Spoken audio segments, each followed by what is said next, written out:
تو اس نے اس لیے صحابہ اکرام رضی اللہ عنہم اجمعین کی شخصیات مطہرہ کو اٹیک کرنے کی کوشش کی ہے. ایک اور بات، اس کے جتنے بھی جو فالوورز ہیں نا، اس کو جو فالو کرنے والے اس کے اسٹوڈنٹس ہیں، آپ دیکھیں ان کی زبان بدتمیز زبان ہے.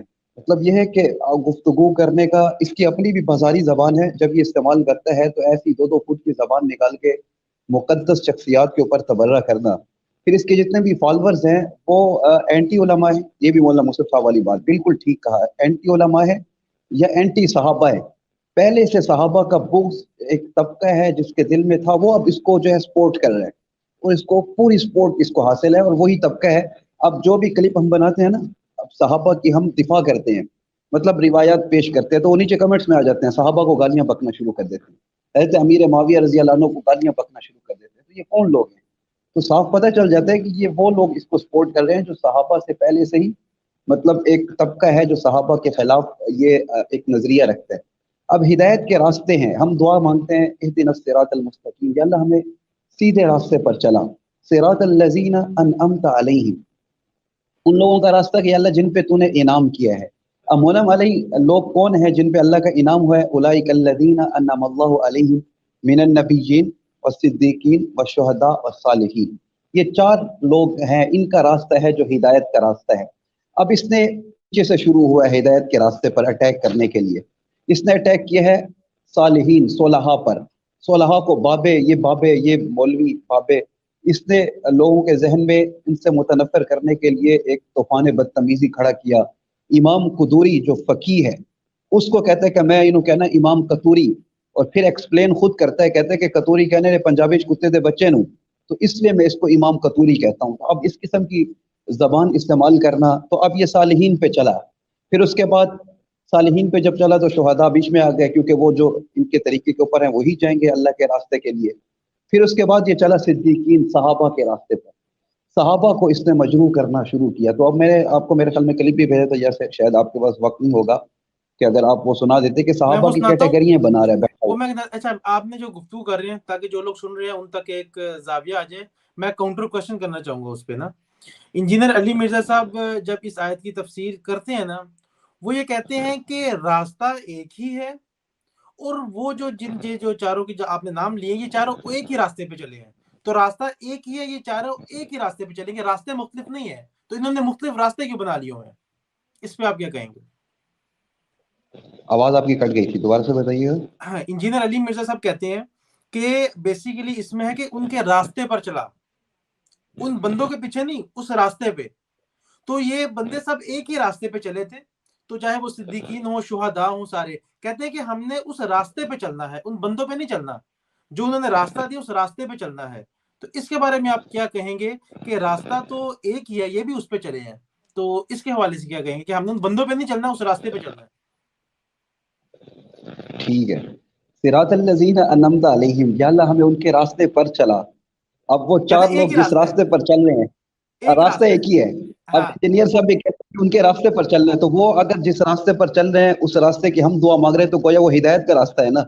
تو پھر ان کو بابے اور گمراہ کیوں کیا انجینئر صاحب نے؟ اگر وہ راستہ کوئی دوسرا نہیں ہے اور وہ بھی اسی راستے پہ چل رہے ہیں، ہم بھی دعا مانگ رہے ہیں کہ اللہ ہمیں ان کے راستے پر چلا، تو وہ تو ہیں صالحین گمراہ. صحابہ نعوذ باللہ ہو گئے ناحق پر، اور وہ اس وہ کہتے ہیں کیٹیگری میں آتے نہیں، کیٹیگریاں انجینئر صاحب بنا رہے ہیں. کہتے ہیں آپ تو اس اب میں مسئلے انجینئر کو واضح صاحب سے کریں. ہم پوچھتے ہیں کہ ان کو فالو نہ کریں لیکن ان کے راستے کو فالو کریں. تو جس راستے پر وہ چل رہے ہیں تو وہ کون سا راستہ ہے؟ اچھا، ہم یہ انجینئر صاحب سے پوچھتے ہیں. انجینئر صاحب اس پہ کہتے ہیں، انجینئر صاحب کہتے ہیں کہ میں صحابہ کو کہاں برا کہتا ہوں، میں آپ نے صرف 3-4 صحابہ ہی ہیں. صحابہ تو 1,24,44,000 کے قریب صحابہ تھے، آپ نے 4-5 پکڑے ہوئے ہیں جی بس ان کا دفاع کرنا ہے. صحابہ تو اور بھی اتنے سارے تھے. اس کے بارے میں آپ کیا کہیں گے؟ انجینئر صاحب کیا کہتے ہیں کہ یہ صحابہ کا میں دفاع کرتا صحابہ ہوں. تو لاکھ سے بھی اوپر آپ کی تھے، آواز کٹ جاتی ہے. جو صحابہ ہیں وہ 1,00,000 سے بھی اوپر تھے. تو آپ لوگوں نے صرف 5-7 صحابہ کو پکڑا ہوا، انہی کا دفاع کرنا ہے بھائی، ان پہ تنقید کرو، صحابہ پہ تنقید ہے. اس کے حوالے سے کیا کہیں گے؟ اچھا، صحابہ انجینئر کا یہ سوال ہے شاید جو میں سمجھاؤں کہ اور بھی بہت سارے ہیں، آپ 3-4 کا دفاع کیوں کرتے ہیں؟ ہمیں کہتے ہیں ہاں، انجینئر صاحب.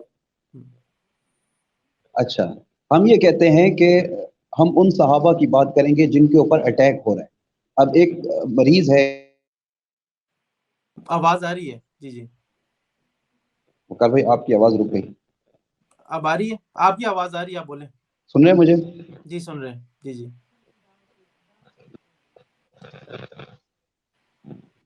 آ رہی ہے میری آواز؟ جی آپ تو ہم یہ کہتے ہیں کہ جن صحابہ پہ اٹیک ہوا ہے تو اب انہی کا دفاع ہمیں کرنا پڑ رہا ہے. اگر آپ کسی اور صحابی پہ اٹیک کریں گے ہم اس کا نام لیں گے، دفاع کریں گے.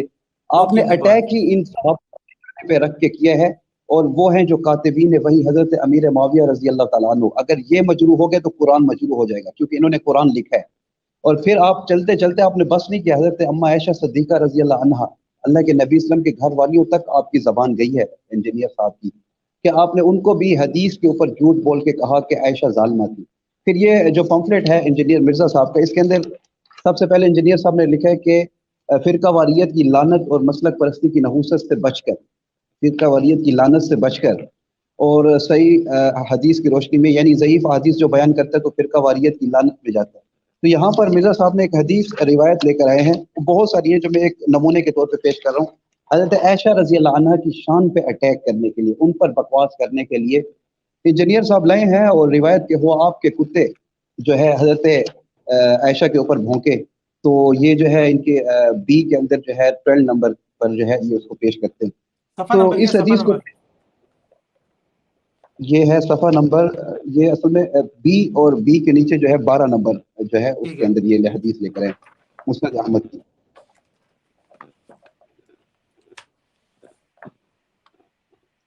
ٹھیک ہے ٹھیک ہے، آپ پڑھیں.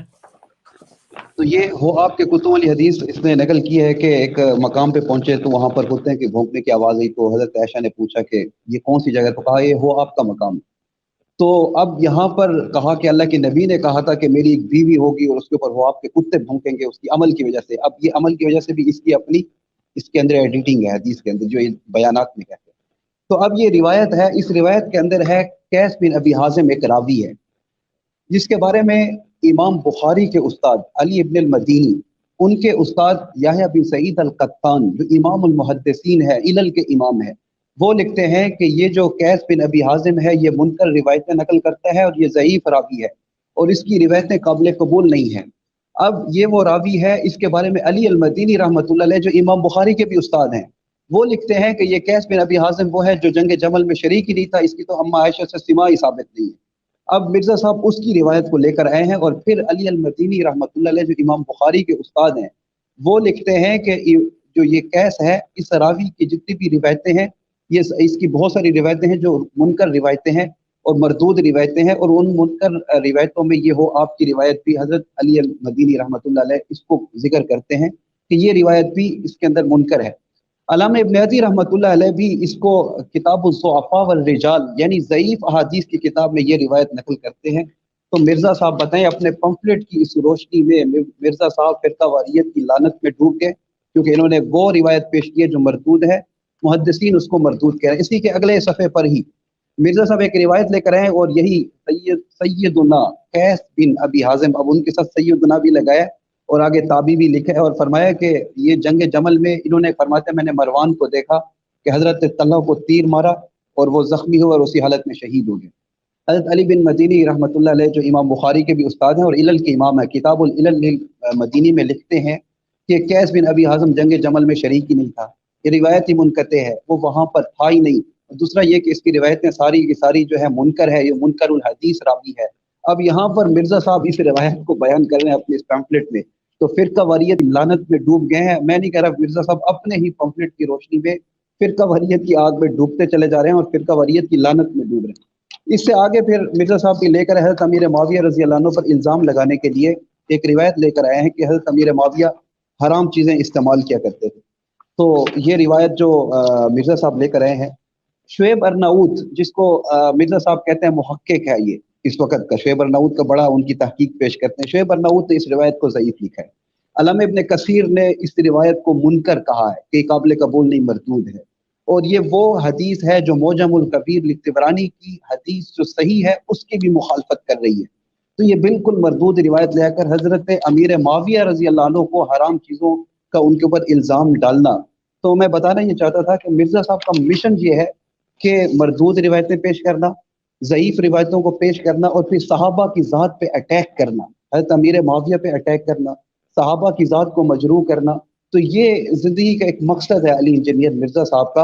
اور پھر اوپر جھوٹ پہ جھوٹ یہ لکھا کہ یہ صحیح الاسناد احادیث کی روشنی میں، اور پھر اسی کے اوپر لکھا کہ فرقہ واریت کی لعنت سے پاک. تو ابھی مرزا صاحب سے ایک سوال ہے، میرا کوشچن ہے آپ کے اس چینل کی وساطت سے کہ مرزا صاحب آپ تو فرقہ واریت کی لعنت میں ڈوب گئے. مرزا صاحب آپ جو ہے اس کے اوپر جو آپ نے لکھا کہ اس کی تاریخی ضعیف الاسناد تاریخی روایات کے فتنوں سے بچنے کے لیے، تو آپ تو ضعیف الاسناد حدیث کو پیش کر کے فتنہ پرور ٹھہرے ہیں.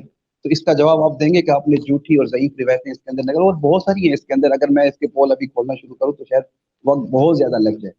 تو مرزا صاحب کا مشن ہی یہی ہے کہ صحابہ، پھر صحابہ سے چلے ہے آگے النبیین پہ آیا کہ پھر صحابہ کے بعد نبیین ہیں جن کے راستے کو فالو کرنے. اس پر مرزا صاحب کے بیانات موجود ہے کہ نبی کی ہر بات وحی سے نہیں ہوتی.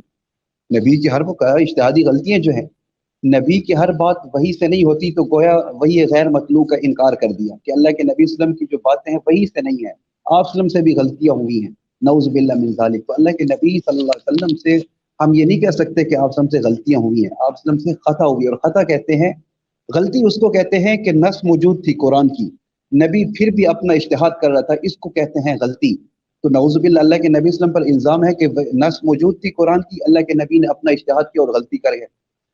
خطا اس کو کہتے ہیں کہ نص نہیں تھی، اللہ نے دو اختیار رکھے تھے اپنے نبی کے سامنے، تو اللہ کے نبی صلی اللہ علیہ وسلم نے ایک کو چن لیا ہے، یہ بھی وحی سے تھا. لیکن اللہ نے بعد میں تنبیہ کر دی کہ اے نبی جی آپ کو یہ نہیں، یہ بہتر نہیں بہترین چننا چاہیے تھا. اور پھر نبی کو فوراً تنبیہ ہو جاتی ہے، نبی اپنے اس اجتہاد کو چھوڑ کے اس پر جو اللہ تنبیہ کر دیتے ہیں اس پہ آ جاتے ہیں. تو اس لیے وما ينطق عن الهوى ان هو الا وحی یوحى، اللہ کے پیغمبر صلی اللہ علیہ وسلم کی ہر بات وحی سے ہوتی ہے جو اللہ ان کو کرتے ہیں. حدیث ہے. اب اللہ کے نبی صلی اللہ علیہ وسلم کے بعد ایک صحابی ہے، کہا کہ مجھے قریش نے منع کیا ہے کہ آپ اللہ کے نبی کی ہر بات کو نہ لکھو، کیونکہ کبھی غصے میں ہے، وہ بھی انسان ہے، کبھی کس حالت میں ہے. تو اللہ کے نبی صلی اللہ علیہ وسلم سے آ کر عرض کیا رسول اللہ آپ کی ہر بات کو لکھا کروں یا نہ لکھا کروں؟ تو اللہ کے نبی صلی اللہ علیہ وسلم نے فرمایا کہ اکتب، کہا کہ میری بات کو لکھو، لا یخرج منہ الا حق، میری زبان سے حق کے علاوہ اور کچھ نہیں نکل سکتا. تو اللہ کے نبی صلی اللہ علیہ وسلم تو یہ کہہ رہے ہیں، مرزا صاحب کہہ رہے ہیں کہ نہیں، ہر بات تو وہی سے نہیں ہے. اور وما ينطق عن الهوى کی تشریح میں مرزا صاحب کہتے ہیں کہ آپ صلی اللہ علیہ وسلم کے بارے میں نہیں اتری، یہ نازل نہیں ہوئی. تو مرزا صاحب نے اس امت کو کس نہج پر لے کر جا رہے ہیں؟ یہ اتنا بڑا ایک گمراہی کا راستہ مرزا صاحب دے رہے ہیں کہ علماء سے متنفر، الصالحین سے چلا، شہداء بیچ میں آ گئے، صحابہ پہ پہنچا، صدیقین پہ، پھر نبیین پہ پہنچا کہ ہر بات وہی سے نہیں ہے. تو اب اس کے بعد ہوگا کیا آگے؟ پھر ہر بات اشکالات آئیں گے. وہ ایک پاکستانی مولوی تھا، آپ نے دیکھا ہوگا، اس کا نام نہیں لینا چاہتا، تو وہ آتا ہے، تو اس کے پاس ایک انجینئر مرزا کا جو ہے فالوور آیا. اس نے کہا کہ میں جو ہے اس ٹائم ایتھیسٹ ہو چکا ہوں، ملحد ہو چکا ہوں، کیونکہ میں انجینئر مرزا صاحب کا فالوور ہوں. تو انجینئر مرزا صاحب کو سننے والے شاگرد اس وقت الہاد کی طرف جا رہے ہیں، کیونکہ جب علماء سے دور ہوں گے، فقہا کی باتیں وہ کہیں گے کہ نہیں ہے، تو جب چلتے چلے جائیں گے، خود سے تحقیق کا دروازہ کھولیں گے. تو یہ پروٹیسٹنٹ کا جو بانی تھا مذہب کا، مارٹن لوتھر، اس نے سب سے پہلے تفسیر بالرأی کا نظریہ پیش کیا تھا کہ تفسیر بالرأی، ہر کوئی کلام الہی کو خود سے سمجھے، خود سے اس کی تحقیق کرے. تو یہ بنیاد تھی الہاد کی، کہ اس کے بعد لوگ الہاد کی طرف گئے. تو یہ مارٹن لوتھر کے اس نظریے کو لے کر آج یہ غامدی صاحب ہو گئے، انجینئر صاحب ہو گئے، جتنے بھی ہو گئے، یہ اس کو یہ پیش کر رہے ہیں کہ لوگ خود سے تحقیق کریں گے، خود سے دروازہ کھلا تحقیق کا. من قال فی القرآن برأیہ فلیتبوأ مقعدہ من النار، اللہ کے نبی صلی اللہ علیہ وسلم نے فرمایا کہ جو خود اپنی تحقیق، اپنی رائے قرآن میں قائم کرے گا، اس کو چاہیے اگرچہ وہ ٹھیک بھی ہوا، اس کو چاہیے اپنا ٹھکانہ جہنم میں بنا لے. تو مرزا صاحب نے کتنی اپنی تحقیقات ہیں جو قرآن میں اپنی پیش کی ہیں. جو میں نے آپ کو کلپ بھی بھیجا تھا، مرزا صاحب نے اس کے اندر صحابہ کی کیٹیگریاں بیان کی. اچھا وہ میں کہ والسابقون، کہتے ہیں تو کلپ پلے کر دیتا ہوں. ہاں وہ پلے کر دیں، پھر اس کے اوپر ہم تھوڑی سی بات کر لیں. ٹھیک ہے. اچھا میں کلپ بھی پلے کرتا ہوں، پہلے ایک بھائی کو بھی ساتھ لیتا ہوں، میں کلپ ریڈی کرتا ہوں، ان سے ان کی جرنی بھی پوچھتے ہیں. محمد عبداللہ، السلام علیکم. ربی بھائی دیکھیں یہ فائدہ ہوتا ہے، انہوں نے ایک ایسا نقطہ بتایا ہے ان بھائی نے کہ میں نے بھی پہلے کبھی یہ غور نہیں کیا. تو یہ تو تجربات اوروں کے مشاہدوں سے بھی نا وہ ساری چیز ہوتی ہیں. اچھا وہ جو کلپ کا آپ کہہ رہے ہیں نا، میں وہ کلپ پلے کرتا ہوں تو تاکہ لوگ سن بھی لیں، پھر میں چاہوں گا اس کی آپ تھوڑا سا شرح بیان کر دیں. جو قرآنی شخصیات ہیں، تو کون سے اصحاب قرآنی شخصیات ہیں؟ قرآن نے جو گائیڈ لائنز بتائی ہیں اہل ایمان کی، وہ جن جن میں پائی جاتی ہوں گی وہ انہی کو ہی گفٹ ہوں گی. ورنہ آپ مجھ سے سن لیں، احادیث کو اگر آپ نہیں مانتے بخاری مسلم کی، تو آپ جن لوگوں کا دفاع کر رہے ہیں نا، ان کے نام تو قرآن میں آئی نہیں ہے. قرآن میں تو پھر حضور کے ساتھیوں کی 3 کیٹیگریز بیان ہوئی ہیں. سورہ التوبہ کی آیت نمبر 100، 101 اور 102 پڑھ لیں. سابقون الاولون من المہاجرین والانصار، سبقت لے گئے جو شروع میں مسلمان ہو گئے، مہاجرین میں سے بھی اور انصار میں سے، اور جنہوں نے احسان کے ساتھ ان کی پیروی کی. سارے نہیں، جو صحیح پیروی کرنے والے. پہلی کیٹیگری بتائی. دوسرا بتایا مدینہ اور اہل مدینہ میں پکے منافق ہیں جنہیں نبی تم بھی نہیں جانتے. جب نبی بھی نہیں جانتے تو صحابہ تو جانتے ہی نہیں، اور نمازیں بھی حضور کے ساتھ پڑھ رہے ہیں. یہ صحابہ کی دوسری کیٹیگری. اور تیسرا سورہ توبہ میں آیا وہ لوگ ہیں جو ملے جلے اعمال کرتے ہیں. ہمارے نزدیک یہ تیسری کیٹیگری ہے حضرت معاویہ رضی اللہ تعالیٰ عنہ، حضرت عمرو بن عاص رضی اللہ تعالیٰ عنہ، حضرت مغیرہ ابن شعبہ رضی اللہ تعالیٰ عنہ کی. ہم نہیں منافق انہیں کہتے ہیں، ہم رضی اللہ. جی ربی بھائی، آپ کی میں نے کلپ سنایا، انہوں نے تو عوام میں ایک اشکالات پیدا کرنے کی کوشش کی ہے. آپ بتائیں پہلے ان کی تفسیری حیثیت بتائیں کہ یہ تفسیر کہہ رہے ہیں اس کی کیا ویلیو ہے، اور اس میں کیا آپ کہنا چاہیں گے؟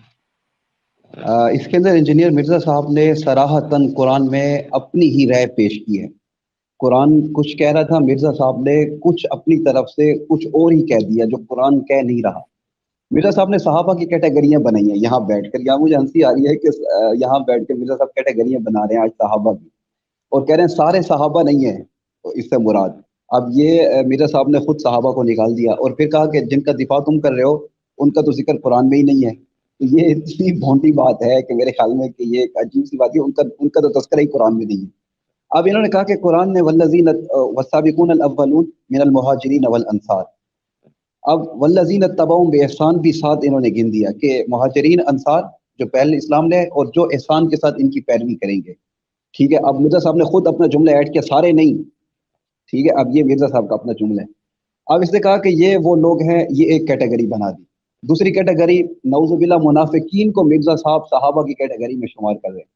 حالانکہ مرزا صاحب کو میرے خیال میں یہ اتنی ناواقفیت ہے کہ ان کو صحابی کی تعریف، صحابی کہتے کس کو ہیں؟ تو ناواقفیت ہے صحابی کی تعریف سے، تبھی تو منافقین کو کہہ رہے ہیں یہ صحابہ کی ایک دوسری کیٹیگری ہے. صحابہ، منافق کے لیے صحابہ کا لفظ استعمال نہیں ہوتا. اور جہاں جہاں حدیث سے یہ دکھاتے ہیں نا صحابی کا لفظ، وہ وہاں پر لغوی معنی میں استعمال ہوا ہے، اصطلاحی معنی میں استعمال ہرگز نہیں ہوا. یہ ایک علیحدہ ٹاپک ہے. تیسری کیٹیگری بنی سورہ توبہ کی آیت کے الذین خلقوا عملا صالحا، کہ جن کے خلط ملت اعمال ہے، ملے جلے اعمال والے ہیں. تو اس کے اندر مرزا صاحب کہتے ہیں کہ اس کے اندر اس کیٹیگری میں ہم امیر معاویہ رضی اللہ عنہ حضرت جو ہے مغیرہ بن شعبہ کو، عمر بن عاص کو اس کیٹیگری میں شمار کرتے ہیں. اب میں مرزا صاحب سے پوچھتا ہوں کہ یہ جو سورہ توبہ کی آیت ہے الذین خلقوا عملا صالحا، یہ اس کے اندر صحابہ کی کوئی کیٹیگری نہیں بتائی جا رہی. پہلی بات تو یہ ہے. دوسری بات یہ ہے کہ اس آیت کے اندر خلقوا عملا صالحا کے اندر ایک واقعے کی طرف اشارہ ہے، اور اس واقعے کے اندر جو اشارہ ہے حضرت ابو لبابہ رضی اللہ تعالیٰ عنہ کے واقعے کی طرف اشارہ ہے. اور حضرت ابو لبابہ جو ہے یہ انصار میں سے ہیں، اور یہ والسابقون الاولون من المہاجرین والانصار، یہاں ایک انصاری صحابی کا تذکرہ ہے، اور انصار کے ساتھ 6 اور صحابہ ہیں، ان کا تذکرہ ہو رہا ہے. اور اس کو آپ والسابقون الاولون کی پہلی کیٹیگری سے نکال کر تیسری کیٹیگری میں، اور یہ آیت جن کے بارے میں ہے اس کا بھی آپ نے ایک عجیب سا ایک اپنی طرف سے تفسیر کر دی کہ یہ ہم ملے جلے لفظوں میں. اور اس کے اندر تو حضرت ابو لبابہ کی شان بیان ہو رہی ہے کہ یہ جو ہے عملاً صالح ہے، تو بڑا نیک آدمی، صالح لوگ ہیں، ہر جنگ میں اللہ کے نبی صلی اللہ علیہ وسلم کے ساتھ شریک رہے، انصار میں سے ہیں. تو ایک جنگ تبوک کے موقع پر یہ پیچھے رہ گئے تھے، تو اس کو کہا کہ وآخر سیئہ، کہ ایک ان سے جو ہے گناہ کا کام بھی ہو گیا، پیچھے رہ گئے.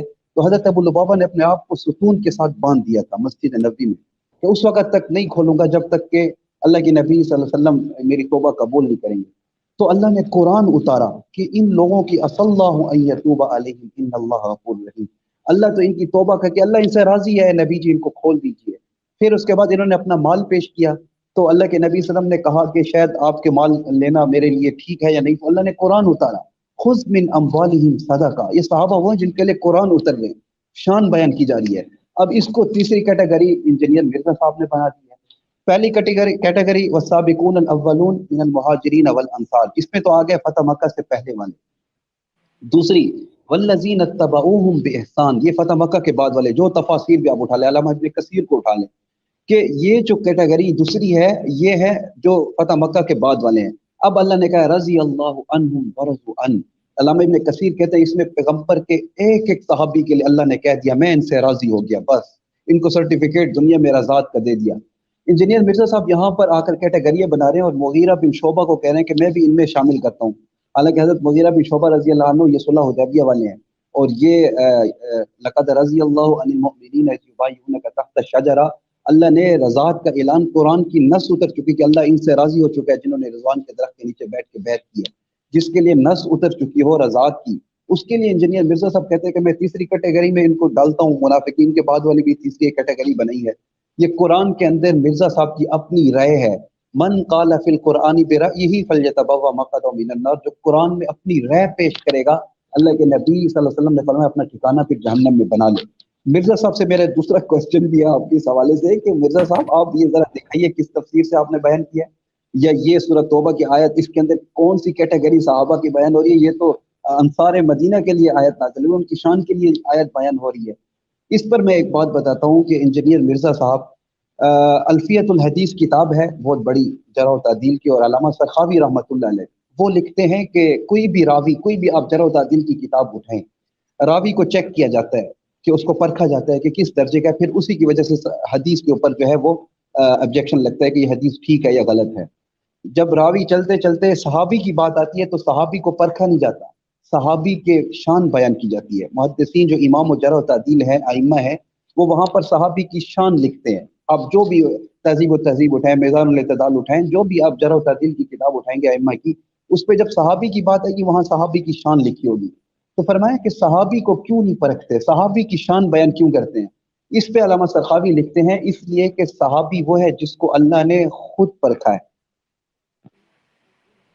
تو صحابی وہ ہے جس کو اللہ نے خود, اولئک الذین امتحن اللہ قلوبہم, کہ اللہ کہتے ہیں میں نے صحابہ کے دلوں کا امتحان لیا. اب جن کے دلوں کا امتحان اللہ خود لے, للتقوی, اللہ فرماتے ہیں میں نے ان کے دلوں میں تقوی پایا, والزمہم کلمۃ التقوی, میں نے ان پہ تقوی کو لازم کر دیا ہے. اولئک هم المؤمنون حقا, یہی پکے ٹھکے مومن ہیں.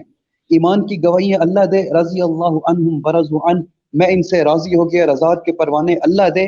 اب کوئی منہ اٹھا کر کہے کہ میں صحابہ کو پرکھتا ہوں, صحابہ کی پرکھنے بیٹھ جائے اور آ کر کہے کہ جی میں کیٹیگریاں بناتا ہوں صحابہ کی, اور پھر قرآن کے اندر بھی اپنی رائے, اپنی طرف سے تحریف بالقرآن بالمعنی کرے, تعریف کرے قرآن کے اندر آ کر, آیتوں کو غلط سلط پیش کر کے اپنی مرضی کی من پسند تفسیر پیش کر کے صحابہ کی ذات کی کیٹیگریاں بناتا پھرے, شرم نہیں آتی اس کو؟ ہم تو یہ کہیں گے نا, ہمیں لوگ کہتے ہیں جذبات میں آتا ہوں, تو یہاں پر جذبات میں آنے والی بات ہے کہ پیغمبر کی جماعت کی کیٹیگریاں آج جو ہے اپنی حیثیت دیکھیے مرزا صاحب نے, شیشے میں ذرا شکل دیکھیے, میں کہتا ہوں شیشہ کو صاف کر کے مرزا صاحب اپنی شکل دیکھیں کہ آج بیٹھ کے صحابہ کی کیٹیگریاں بنا رہے ہیں. حیثیت تو دیکھ, تجھے الف سے با نہیں آتی, تو اپنی حیثیت چیک کر, پھر صحابہ کی ذات جن کے بارے میں قرآن اتر چکا ہے ان کی کیٹیگریاں بعد میں بناؤ. مرزا صاحب آپ کی کیٹیگری امام المحدثین ابو زرع رازی رحمۃ اللہ علیہ بنا چکے ہیں, فعلم انہ زندیق, آپ تو زندیقیت کی کیٹیگری میں آ رہے ہیں. کیوں کہ جو صحابہ کسی ایک صحابی کی شان کو کم کرے وہ جو ہے فعلم انہ زندیق. امام المحدثین امام بخاری کے استاد کہہ رہے ہیں جان لو وہ شخص زندیق ہے. اس پہ میں ایک اور بات بھی بتا دوں, امام مالک رحمۃ اللہ علیہ, اب یہ جو قرآن کی آیت ہے والذین معہ, اس میں امام المفسرین امام قرطبی رحمۃ اللہ علیہ لکھتے ہیں کہ والذین معہ کہہ کر اللہ نے پیغمبر کے ایک ایک صحابی کی جو ہے تعدیل بیان کر دیا, آگے ان کی صفات کا تذکرہ کیا ہے. پھر مثلہم فی التوراۃ و مثلہم فی الانجیل, کہ صحابہ وہ ہیں کہ ان کو تو میں نے چنا ہے, کہ ان کے تو تذکرے میں نے تورات اور انجیل میں پہلے سے کر دیے. یہ حادثاتی طور پہ نہیں ہے کہ یہ کوئی بھی تھا اس کو اٹھا کے پیغمبر کی جماعت میں شامل کر دیا, پہلے سے چنے ہوئے لوگ انتخاب خدا تھے اور ان کو چنا, اور تورات اور انجیل میں ان کے تذکرے موجود تھے. امام عروہ بن زبیری, امام زبیر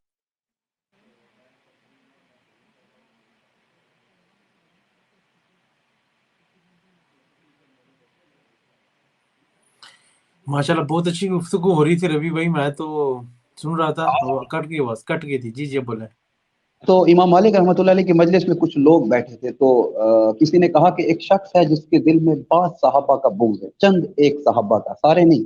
اب مرزا صاحب کہتے ہیں نا چند کی بات کیوں کرتے ہو, چند ایک صحابہ کا بغض ہے.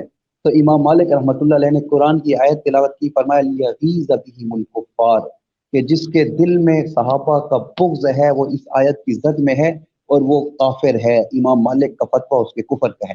یاد رکھیے گا, امام دار الہجرہ ہے, جو محدثین کا بھی امام ہے اور استاد ہے, امام مالک رحمۃ اللہ علیہ, جو حدیث کی سب سے پہلی کتاب موطا امام مالک کی کتاب ہے. اب یہ محدثین کی باتیں کرتے ہیں نا, محدثین کے فتوے ہم کھول کے سامنے رکھیں گے, مرزا صاحب کی زبان تو پھر محدثین پر بھی چلی ہے نا کہ محدثین نے حق کو چھپایا ہے. تو لیغیظ بہم الکفار, کہ جس کے دل میں صحابہ, چند ایک صحابہ کا بغض دیکھا تو سمجھ جاؤ کہ یہ کافر ہے, کیونکہ اللہ نے صفت جو بیان کی کافروں کی, کہا کافر وہ ہیں کہ جن کے دلوں میں صحابہ کا بغض ہوگا. تو پہچاننا ہو کسوٹی ہے ایمان کی, اور ایمان اس سورہ کفر بقرہ کی کا دوسرا رکوع بھی اسی پہ ہے نا, اس کے ابتدا اسی کے اوپر ہے کہ وَإِذَا قِيلَ لَهُمْ آمِنُوا كَمَا آمَنَ النَّاسُ, تو انہوں نے کہا ایسا کہا, اللہ نے معیاری صحابہ کو بنایا ایمان کا, فَإِنْ آمَنُوا بِمِثْلِ مَا آمَنْتُمْ بِهِ فَقَدْ اهْتَدَوْا, ایمان وہی قبول کروں گا جو صحابہ جیسا لے کر آؤ گے.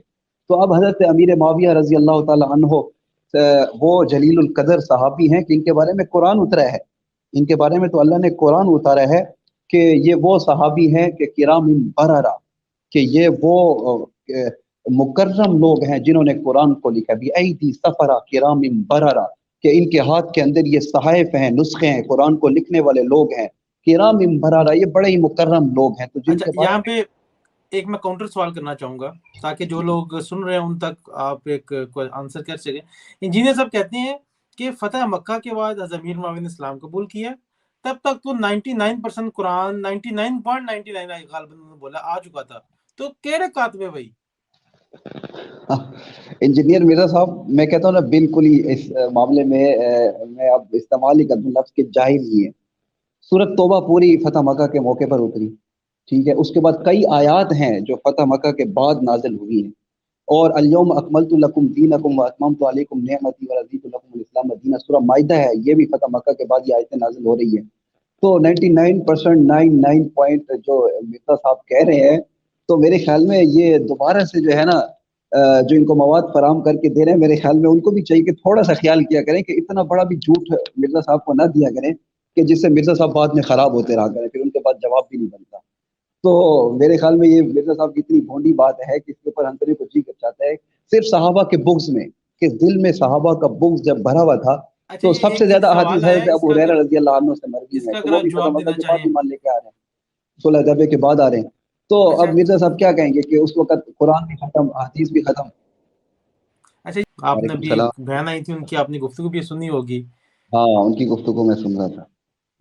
تو یہی تو بات ہے, یہی اصل یہی ہے کہ ختم نبوت پہ اٹیک, کہ ختم نبوت کے اوپر بھی اب انجینئر صاحب کے بعض کلپس ہیں جس کے اندر کہتے ہیں کہ قادیانی ہمیں کافر کہنا چھوڑ دیں تو ہم ان کو کافر کہنا چھوڑ دیں گے. تو مرزا صاحب کے نزدیک کافر کہنا اس لیے ہے کہ وہ ہمیں کافر کہہ رہے ہیں, ورنہ ختم نبوت کا کوئی ایشو نہیں ہے. ایک اور کلپ بھی میں نے آپ کو بھیجا تھا, وہ اگر آپ لگا دیں, جس میں کہتے ہیں اچھا کہ میں جو نا چیزیں ایک ان کلمے کو, بلکہ آپ نے کلپ مجھے دیا تھا لیکن میں اس کے ہاں ساتھ ایک اپنی تحقیق کے ساتھ اس کو پیش کرتا ہوں. ایک ہاں تو کیونکہ انجینئر صاحب نا, ان کا جو ارتقا ہے نا, یہ راتوں رات نہیں آیا, مطلب یہ پراپر ارتقائی عمل سے گزرے ہیں. یہ ایسے نہیں ہے کہ صبح اٹھے آنکھ کھلی ہو یہ کیا ہو گیا, ایسے نہیں ہوا, ان کا ایک سفر طے ہوا ہے. تو میں چلو اس کے حوالے سے بتا دوں. سب سے پہلے انجینئر صاحب جب ہمارے نوجوانوں کو گھیر رہے تھے نا, جب ان کی کوشش تھی کہ میں دیکھیں, آپ نے کوئی بھی اسکالر نہیں دیکھا ہوگا کہ جس نے اپنی ویب سائٹ کا نام ہو یا اپنے مسلک کا نام ہو یا اپنی رائے کا اپنے سینے پہ لگایا ہو ahlsunnatpak.com. کوئی بھی آج جتنے بھی ویڈیو مولا طارق مسعود, ثاقب رضی مصطفیٰ, جتنے بھی لوگو سائٹ پہ آ جائے گا جو بھی ہے. انجینئر وہ واحد شخص ہے کہ جو دین کی بات کرتا ہے لیکن سامنے سینے پہ لکھا آ رہا ہوتا ہے ahlsunnatpak.com, جبکہ کہتا ہے کہ میں سنی بھی نہیں ہوں, مطلب کہ میں سنی فرقے سے نہیں, منہج پہ ہوں, ایک نئی ٹرم. تو کیوں کہ جب نوجوان دیکھتے ہیں, نوجوان سنتے ہیں, تو ان کو لگتا ہے یار یہ باتیں تو یار ایسی باتیں ہیں کہ جو کہ ہم نے بچپن سنی نہیں ہے, جو نئی تحقیقات ہے, تو یہ بندہ لگتا ہے سننی نہیں ہے یا اس کا اہل سنت تعلق نہیں ہے. فوراً اس کا نظر پڑتی سینے پہ, اہل سنت پاک ڈالوں, کہتا نہیں یار سینے پہ لکھا ہوا ہے میں سنی ہوں, تو کیا کیسے نہیں ہو سکتا. اب جب یہ بندہ تاثر دے رہا ہوتا ہے نا, ہمارے نوجوان جو اس کو سنتے ہیں وہ ان کی سنسیئرٹی سے سنتے ہیں, ان کی نیت صاف ہے. نیت کس لیے صاف ہے کہ وہ حق کی تلاش میں ہے, ان کو کوئی اشکالات آتے ہیں وہ حق سرچ کرتے ہیں. تو یہ انجینئر علی مرزا ان کو گھیرتا کیسے ہے, جب گھیرنے لگتا ہے ایسا گھیرتا ہے آپ حیران ہوں گے. یہ سنیے, میں نے بتایا کہ یہ اہل سنت اور اہل تشیع کے درمیان کامن ہے کہ سیدنا ابوبکر صدیق رضی اللہ تعالیٰ عنہ آپ صلی اللہ علیہ وسلم کے یار غار ہیں, اور اب سیدنا ابوبکر صدیق رضی اللہ تعالیٰ عنہ اس آیت کے تحت آپ صلی اللہ علیہ وسلم کے صحابی ہیں. کیونکہ یہ اس میں کیا الفاظ ہے، اذ یقول لصاحبہ، کہ جب وہ اپنے صحابی سے کہتے تھے، ساتھی سے. اب چونکہ سیدنا ابو بکر صدیق رضی اللہ تعالیٰ عنہ کی صحابیت قرآن سے ثابت ہو گئی ہے پرٹیکولرلی، اس لیے آپ رضی اللہ تعالیٰ عنہ کی صحابیت کا انکار کرنے والا کافر ہے. جو آپ کی صحابیت کا انکار کرتے ہیں، گالی گلوچ کرنا یا ان پر لان تان کرنا وہ فسق ہے، لیکن ان کو منافق کہنا یا معاذ اللہ استغفر اللہ کافر کہنا، وہ بندہ دار اسلام سے خارج ہو جائے گا.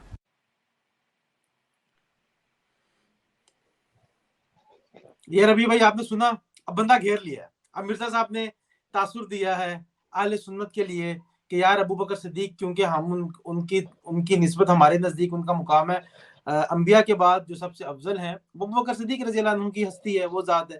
تو ہمارا یہ ایک عقیدہ ہے، بچپن میں سکھا دیا جاتا ہے. تو اب ہمارا بندہ دیکھے گا یار یہ بندہ تو یار ابو بکر صدیق کو ان کا انکار کفر کہہ رہا ہے، تو یہ بندہ کیسے ہو سکتا ہے کہ یہ اہل سنت نہ ہو، یا کیسے ہو سکتا ہے کہ یہ اغیار کی طرف نہ ہو. لیکن جب بندہ گھیر لیا اب اپنا یہ نا پینترا بدلنے لگے ہیں، رسی پھینک کے سانپ دکھانے لگے ہیں. یہ دیکھیں ایک آسان جملہ بولتا ہوں کہ اسلام میں داخل کرتے وقت جو چیزیں آپ نے کسی سے پڑھوائی تھی نا، جب تک وہ ان چیزوں کا انکاری نہیں ہوتا اس وقت تک اسلام سے نکل نہیں سکتا. وہ آپ جب کسی کو مسلمان کرتے ہیں تو کیا آپ اس کو کیا یہ پڑھاتے ہیں لا الہ الا اللہ محمد رسول اللہ ابو بکر ولی اللہ؟ تو اب حضرت ابو بکر کا انکار کرنے سے وہ اسلام سے نہیں نکلے گا. تو اب حضرت ابو بکر کا انکار کرنے سے وہ اسلام سے نہیں نکلے گا. تو اب حضرت ابو بکر کا انکار کرنے سے وہ اسلام سے نہیں نکلے گا. تو اب حضرت ابو بکر کا انکار کرنے سے وہ اسلام سے نہیں نکلے گا. یہ آپ نے سن لیا، مطلب پہلے ان کا انکار کفر تھا، اب ان کا انکار کفر نہیں ہے. بندہ گھیر لیا ہے نا، اور بندہ وہ ان کی بلائنڈلی ان کو فالو بھی کر رہا ہے. اس حوالے سے کیا گفتگو کرنا چاہیں گے؟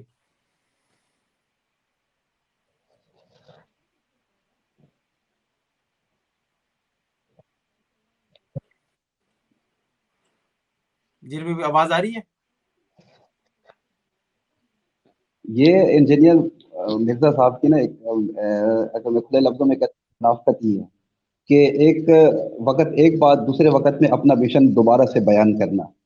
اب مرزا صاحب کا یہ اصول ہے، انہوں نے اصول بتایا ہوا ہے اپنے فالورز کو کہ اسلام کے دائرے سے اس وقت انسان نکلے گا. مرزا سرگودا میں بھی ان کے کچھ فالورز آئے تھے بات کرنے، تو کہتے ہیں کہ میں نے ان سے یہ سوال کیا تھا، میں نے کہا کہ انسان اسلام کے دائرے سے کب نکلتا ہے؟ تو انہوں نے یہ یاد کیا ہوا ہے کہ جو چیز ہم اس کو مسلمان کراتے وقت پڑھاتے ہیں نا کلمے میں، اس چیز کا انکار کرے گا تو وہ دائرہ اسلام سے نکلے گا، ورنہ وہ کافر نہیں ہو سکتا. تو اب اس کے اندر مرزا انجینئر صاحب نے ایک بہت بڑا ایک ختم نبوت کے عقیدے کے اوپر ڈاکہ ڈالا ہے کہ کلمے کے وقت تو ہم ختم نبوت کے اقرار نہیں کراتے، تو گویا اب کوئی ختم نبوت کے عقیدے کا انکار کرے گا تو وہ کافر نہیں ہوگا. ابو بکر صدیق رضی اللہ تعالیٰ عنہ کا ہم کلمے میں اقرار نہیں کرواتے، تو گویا ابو بکر صدیق رضی اللہ عنہ کو اگر کوئی ان کا انکار کرے گا، بعض اس کی ویڈیوز ہیں جس میں کہتے ہیں کہ اب ابو بکر صدیق کو بھی اگر کوئی کافر کہہ دے اپنے علم کی بنیاد پر تو اس سے اس کو کافر، اس کی تکفیر نہیں ہوگی. تو ابو بکر صدیق وہ ہیں جو اب انجینئر صاحب ایک ویڈیو میں تو خود آیت پیش کر رہے ہیں اذ یقول لصاحبہ لا تحزن، قرآن کی نص اتر چکی ہے ابو بکر صدیق کی صحابیت کے لیے. اور یہاں پر اب مرزا انجینئر صاحب کہہ رہے ہیں کہ نہیں جی کلمے میں تو ہم نے نہیں پڑھا ہے، تو گویا اب یہ اصول ہی بدل دیا کہ ختم نبوت کا انکار بھی کوئی کر دے تو ہم یہ اصول پرکھیں گے. کلمے میں پڑھایا تھا نہیں جی، تو اس کا مطلب ہے یہ کوئی اتنا بڑا ایشو نہیں ہے، ختم نبوت کا انکار کر دو جی جناب، اس میں بلا فصل کا انکار کرنا ہے یا ان کی صحابیت کا انکار کرنا ہے یا ان کے مسلمان ہونے کا انکار کرنا ہے، تو یہ جتنا بڑا مسئلہ نہیں ہے کیونکہ ہم نے کلمے میں تو اقرار نہیں کروایا، تو یہاں سے بھی ان کو باہر نکال دو. امی عائشہ صدیقہ رضی اللہ تعالی عنہا، ان کی جو برات میں قرآن نازل ہوا ہے اور ان کے بارے میں جو آیات قرآن میں نازل ہوئی ہیں تہمت کی جو ان پہ لگی تھی، منافقین نے لگئی تھی، تو اب وہ برات کا نہ ماننا اما عائشہ صدیقہ پہ اب آج بھی ایک طبقہ ہے اس تہمت کو اچھالتا ہے، تو قرآن کی نص کا منکر ہے. تو اب یہ بات کرنا کہ کلمے میں تو ہم اس بات کا اقرار نہیں کرواتے، تو اس سے تو بندہ کافر نہیں ہوگا. تو مرزا صاحب نے ایک ایسا اصول پیش کیا ہے جس پر ختم نبوت کے عقیدے پر بھی ڈاکہ ہو، جس پہ ابوبکر صدیق رضی اللہ عنہ اور دیگر صحابہ کے اوپر بھی اگر کوئی ان کی تکفیر کر دے، حضرت علی رضی اللہ عنہ تک کا بھی نام لے کر کہتے ہیں کہ ان کی بھی کوئی تکفیر کر دے تو وہ اس سے یہ نہیں ہوگا کہ ہم اس کو کافر کہیں گے. تو اب بخاری کی حدیث موجود ہے کہ کسی نے کسی کو کافر کہا اور وہ آگے والا کافر نہ ہوا تو کفر لوٹ کے اس کے اوپر آئے گا. اگر آگے والا کافر نہ ہوا تو صحابہ تو وہ ہیں کہ جن کے ایمان کی گواہی اللہ کا قرآن دیتا ہے، ان کے ایمان میں تو کوئی شک نہیں ہے.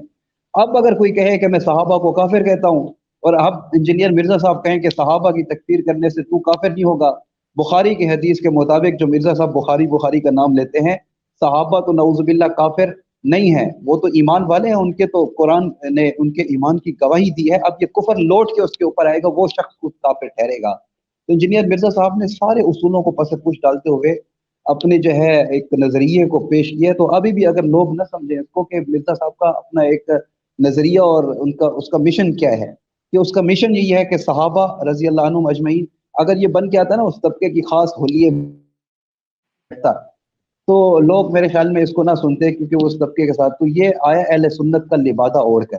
آپ نے جس طرح بات کہی نا کہ اپنے آگے اہل سنت .com لگا کر بیٹھ جاتا ہے، تو یہ آیا ہی اس لیے ہے اہل سنت کا لبادہ اوڑھ کر کہ میں یہاں پر آ کر جو ہے اہل سنت کا نام استعمال کروں گا.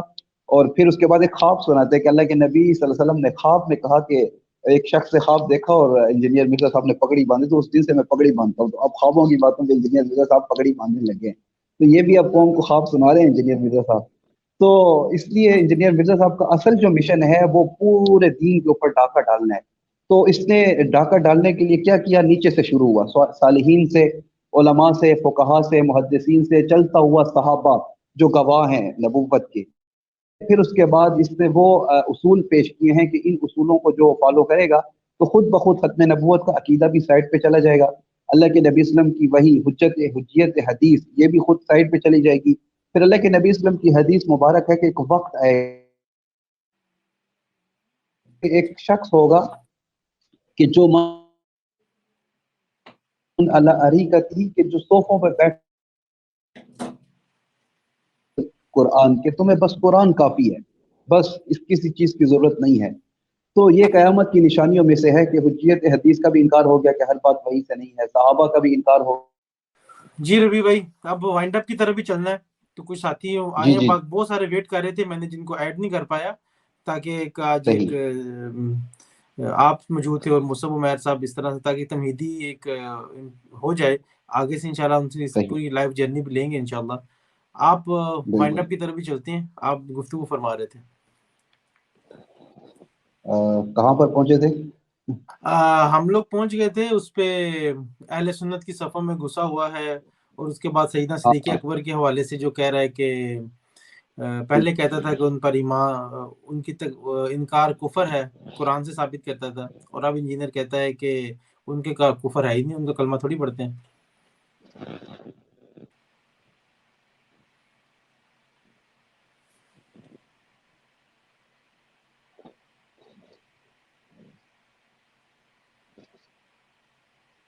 بالکل. تو یہ انجینئر مرزا کی بہت بڑی منافقت ہے، اور ہماری نوجوان نسل کو جو آج کل کے لوگ ہیں جو اس کو سن رہے ہیں، فالو کر رہے ہیں، ان کو سمجھنا چاہیے کہ یہ آپ کو دین سے بالکل ہی باہر نکال کے لے جا رہا ہے. انجینئر مرزا صاحب کا ایک کلپ بھی تھا، اس کے اندر کہتے ہیں کہ خوارج کا اسٹانس بالکل ٹھیک تھا، اور وہ اگر کہیں گے تو اگلی نشست پہ وہ ہم کلپ بھی دکھا دیں گے. خوارج کا اسٹانس بالکل ٹھیک تھا، تو ان کا موقف بالکل ٹھیک تھا. تو خوارج کے بارے میں کہتا ہے یہ علی انجینئر مرزا. تو خوارج کا اسٹانس کیا تھا؟ انہوں نے کہا ان الحکم الا للہ، قرآن سے فیصلہ ہوگا، حضرت علی نعوذ باللہ کافر ہے. یہ خوارج کا اسٹانس تھا. تو انجینئر مرزا صاحب کیا کہنا چاہ رہے ہیں کہ خوارج کا جو اسٹانس تھا کہ حضرت علی نعوذ باللہ کافر ہیں، تو کیا وہ بالکل درست تھا اسٹانس ان کا؟ اور پھر کہا کہ خوارج ہی مسلمان ہیں. انجینئر مرزا صاحب اور تو کسی کو مسلمان نہیں سمجھتے، خوارج کو مسلمان کہتے ہیں، جن کے بارے میں حدیث موجود ہے. اللہ کے نبی صلی اللہ علیہ وسلم نے فرمایا کہ یخرج، یہ دین سے یخرج من الدین کما یخرج السهم من الرمیہ، کہ یہ دین سے یوں نکلیں گے جس طرح کہ ایک تیر شکار سے پار نکل جاتا ہے. تو دین ایک ہی ہے، ان الدین عند اللہ الاسلام، اللہ کا اسلام دین ہے. تو یہ اس سے نکل جائیں گے. اور ان کو تو ترمذی کی روایت کے اندر عبداللہ بن مسعود رضی اللہ عنہ کی روایت ہے، یا عبداللہ بن عمر ہے، انہوں نے ان کو جہنمی کتے کہا ہے. یہ جہنمی کتے ہیں. آج کل فتنوں کے دور میں اپنے آپ کو جو ہے ہماری درخواست ہی ہوگی کہ اپنے آپ کو بچا کر رکھے. اس وقت ایمان کے ڈاکو بیٹھے ہیں جو آپ کے ایمان پہ ڈاکہ ڈال رہے ہیں. تو اس لیے اللہ کے نبی صلی اللہ علیہ وسلم نے فرمایا ان من اشراط الساعۃ ان یلتمس العلم عند الاصاغر، کہ قیامت کی نشانیوں میں سے ہوگا کہ نااہل لوگوں سے علم حاصل کیا جائے گا.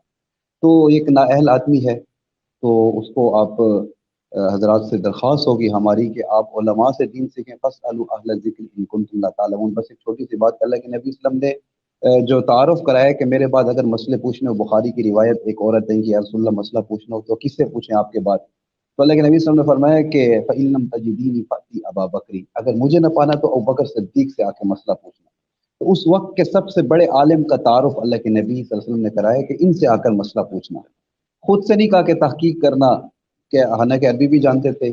تو اللہ کے نبی صلی اللہ علیہ وسلم نے پوچھا کہ یا رسول اللہ اس کے بعد کیا کریں؟ فَابْتَدَوْا بِالَّذَيْنِ مِن بَعْدِي فَأَشَارَ إِلَىٰ أَبِي بَكْرٍ وَعُمَرَ۔ اللہ کے نبی صلی اللہ علیہ وسلم نے فرمایا کہ ابوبکر صدیق اور عمر، ان کی طرف اشارہ کر کے کہا کہ ان کی اقتداء کرنا۔ یا رسول اللہ ان کے بعد کیا کریں؟ فرمایا کہ علیکم بسنتی وسنت الخلفاء الراشدین المہدیین، میری خلفاء راشدین کے طریقے کو پکڑ کے رکھنا۔ یا رسول اللہ اس کے بعد کیا کریں؟ کہا ما انا علیہ واصحابی، میرے صحابہ کو دیکھتے رہنا۔ یا رسول اللہ اس کے بعد کیا کریں؟ فرمایا شاوروا فیہ الفقہاء، فقہاء سے پوچھ کے چلتے رہنا۔ یا رسول اللہ اس کے بعد کیا کریں؟ فرمایا العلماء ورثۃ الانبیاء، میں اپنی علم کا وراثت جو ہے یہ علماء کو دے کے جا رہا ہوں، اگر مسئلہ پوچھنا ہو تو علماء سے آ کر پوچھنا۔ کسی انجینئر کا نہیں کہا، کسی خود سے تحقیق کرنے والے جو ہے ریٹائر پروفیسر کا نہیں کہا کہ یہاں پر محمد شیخ صاحب بھی کراچی میں بیٹھے ہیں کہ وہ قرآن کی خود سے شرح کر رہے ہیں۔ تو اس لیے دین سمجھیں، علماء سے سمجھیں، فقہاء سے سمجھیں، اجماع امت کے ساتھ جڑ کے رہیں، اہل سنت والجماعت کے ساتھ رہیں۔ قرآن کی ایک آیت کہ قرآن میں جو آتا ہے کہ وجوہ یومئذ، اس دوسری آیت ہے کہ کچھ چہرے ہوں گے کہ اس دن روشن ہوں گے، تو اللہ کے نبی صلی اللہ علیہ وسلم سے پوچھے کہ وہ روشن چہرے کون سے ہوں گے؟ تو اللہ کے نبی صلی اللہ علیہ وسلم فرمایا ہم اہل السنت والجماع، وہ اہل السنت والجماعت، یہ حدیث موجود ہے۔ اور اس کے یوم تبیض وجوہ وتسود وجوہ، وتسود وجوہ، سیاہ چہرے کون سے ہوں گے؟ فرمایا کہ ہم اہل البدعۃ والضلالہ، وہ اہل بدعت لوگوں کے چہرے ہوں گے۔ تو ہر نئی چیز پیش کرنا، نئی تحقیق پیش کرنا، یہ بدعات ہیں ساری کی ساری، تو ان سے بچا کر رکھیں تو اللہ تعالیٰ آپ کو خوش رکھے۔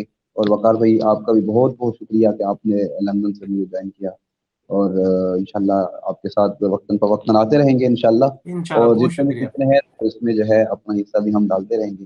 اگر آپ کو انشاءاللہ۔ بہت